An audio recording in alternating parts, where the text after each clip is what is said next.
et notre chemin maintenant nous mène de l'autre côté de la Méditerranée. Madame Souad Ben Abderrahim, soyez la bienvenue parmi nous. Merci beaucoup, Madame la maire de Tunis, de participer à notre échange d'aujourd'hui. Je voudrais dire avant toute chose, Madame la maire, qu'il y a très exactement 2 ans, vous veniez tout juste d'être élu et vous aviez eu l'extrême gentillesse d'accueillir l'Agence des villes et territoires méditerranéens à la mairie, à l'hôtel de ville de Tunis pour un séminaire que nous avions organisé à Tunis et auquel tout à l'heure M. Benaïssa faisait référence. Eh bien, nous avons tous gardé un souvenir très fort de votre hospitalité, de votre accueil. Vous veniez d'arriver dans vos nouvelles fonctions, dans vos nouvelles responsabilités. Vous nous aviez, de manière très fraternelle, ouvert les portes hautement symboliques de la mairie de Tunis. Et sachez que, et c'est peut-être aussi comme ça qu'on fait la Méditerranée, et c'est un petit peu l'esprit de la Méditerranée du futur, eh bien sachez que nous avons cette mémoire, nous n'avons pas oublié, nous avons toujours Tunis accroché à votre cœur et cela vous doit énormément. Madame la maire, vous êtes la responsable municipale suprême de la capitale de la Tunisie. Votre pays, votre ville avait été, comme tous les autres territoires urbains en Méditerranée et partout, ont été touchés par la crise sanitaire, par le virus. Que pouvez-vous nous apporter comme témoignage depuis les responsabilités qui sont les vôtres et quelles recommandations pouvez-vous nous faire à tous les Méditerranéens, parce que nous sommes posés tous les mêmes questions depuis le début de cette triste année. Merci beaucoup. Bonjour à tous, chers amis, chers collègues. Tout d'abord, permettez-moi de remercier cordialement mon ami, son Excellence, M. Bernard Bayrou, directeur général de la VITEM, pour l'aimable invitation. La VITEM est une agence très efficace au service de nos villes méditerranéennes et la ville du Tunis est particulièrement reconnaissante aux marques de solidarité qu'elle a reçues de la part de l'agence, notamment pour réussir la meilleure planification urbaine pour Tunis, la métropole d'avenir. Je suis très épanouie aujourd'hui par tout ce que vous venez de dire. Donc, je me sens très responsable. Je représente la femme tunisienne, la femme de la verte. Comme vous le savez tous, et depuis maintenant plusieurs mois, nous faisons face, chacun dans sa ville, à une crise mondiale sans précédent. La politique de confinement très stricte qui a été mise en place pendant la première vague a certainement des résultats positifs sur le plan sanitaire, mais elle a engendré une crise économique sans précédent. D'ailleurs, c'est la gravité de la situation économique qui nous a empêchés aujourd'hui de retourner au confinement général pour freiner la propagation de ce virus. Mais nous avons mis en place une politique locale qui repose sur 3 actions majeures. Tout d'abord, la sensibilisation des élus locaux pour leur pouvoir d'influence dans les quartiers soit mis à profit. Le renforcement des services municipaux et une présence quotidienne dans l'espace public. Cette crise a eu des impacts certains sur la ville du Tunis et nous a mis face à des défis majeurs pour assurer les meilleures conditions de vie pour nos concitoyens. Aussi, nous avons veillé à ce que le conseil municipal retienne comme priorité absolue le principe de soutien à la personne à travers l'éducation et la sensibilisation, l'hygiène, ainsi que la lutte contre la pauvreté, et ce, en étant à l'écoute des citoyens 24/24 et 7/7. C'est-à-dire être à proximité, comme disait tout à l'heure M. Benaïssa, être à proximité avec une vision globale, comme disait notre cher ami.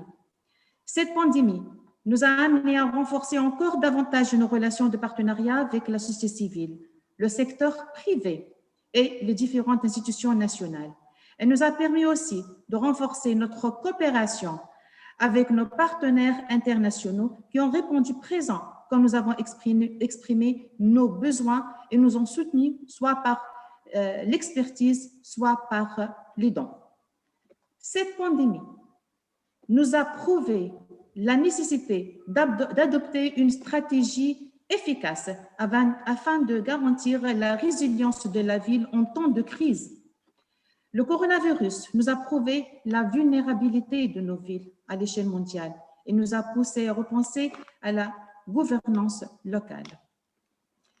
Il est plus que nécessaire aujourd'hui d'opter pour une gouvernance transversale qui connecte tous les services entre eux, tout en veillant à la garantie de l'engagement citoyen nécessaire pour venir aux aides aux populations les plus vulnérables.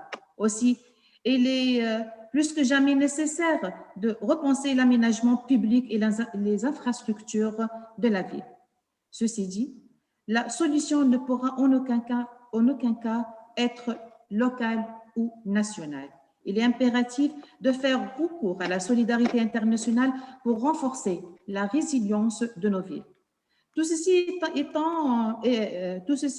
est dans l'objectif d'être concret et de répondre effectivement aux besoins de nos citoyens, c'est-à-dire bien vivre la ville, comme vous avez dit tout à l'heure. C'est dans cette perspective, nous collaborons aujourd'hui avec la FAO pour créer des espaces verts et assurer l'inclusion économique des jeunes, surtout dans les quartiers défavorisés. Aussi, nous avons un programme ambitieux dans ce sens avec la BIRD. Notre objectif est d'offrir à nos concitoyens un espace adéquat là où ils veulent vivre paisiblement, même en temps de crise. En plus, nous sommes en train de travailler avec des partenaires compétents pour encourager à la mobilité douce, pour limiter l'encombrement des transports publics à travers l'aménagement des pistes cyclables et la mise à la disposition du service de location de vélos. Aussi, cette pandémie nous a convaincus de la nécessité d'accélérer la digitalisation. Aujourd'hui, il est nécessaire de mettre les bases de télétravail d'une façon efficace. Les agents doivent être capables d'assurer leurs tâches à distance et les citoyens doivent être capables de recevoir le meilleur service municipal à distance. La ville Smart City ne doit pas se limiter aux services de base. Il est nécessaire d'octroyer les services d'encadrement de l'enfance, de la jeunesse à distance, les services culturels à distance et même un certain niveau de services de santé à distance, pourquoi pas si la législation le permet. C'est dans la perspective de la mise en place d'une stratégie efficace et adaptée à notre ville que nous travaillons avec nos partenaires internationaux et locaux pour jeter les bases de Tunis de demain. Tunis, la ville résiliente. Ceci se traduit par des projets phares qui nous permettront de puiser dans notre richesse, de nous baser sur notre réalité pour changer la réalité socio-économique d'une manière efficace. Tout ceci à travers une approche participative, en collaborant avec le patronat et les start-upers et en assurant la mise en place de l'infrastructure nécessaire et des partenaires adéquats pour innover et avancer. Merci pour votre attention et toujours garder espoir. Merci. Merci beaucoup, Madame la maire. Votre message d'espoir nous touche beaucoup et merci d'avoir souligné. Nous y sommes particulièrement attentifs et sensibles, combien les citoyens sont au cœur de vos préoccupations.